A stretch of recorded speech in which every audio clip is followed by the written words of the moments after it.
values on the Upper West Side and our progressive values.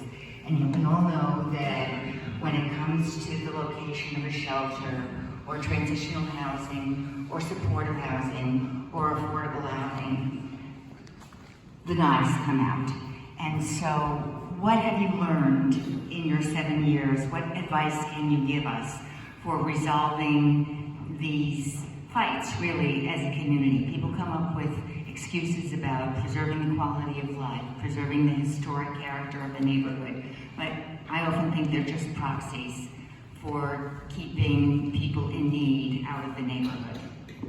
Thanks for that, Elizabeth, and I couldn't agree more with a lot of what you said. I've watched these fights play out not only on the community board, but in my professional life, where I do community relations for folks opening supportive housing and occasionally shelters. And I do think that there's a lot of hiding behind the rhetoric that you mentioned about quality of life, about historic character.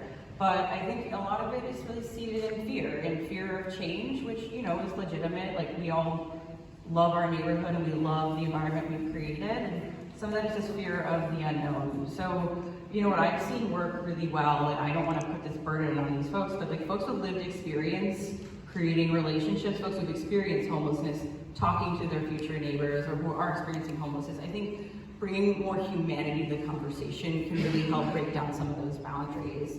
And then I think ultimately it takes a strong advocate and a first person to stand up and say, I don't care if everyone here is going to boo me, I'm going to stand up for this. And that can have a total domino effect and get the second person to stand up and the third. And then you see the silent majorities in the room who actually does support opening our neighborhood to new neighbors.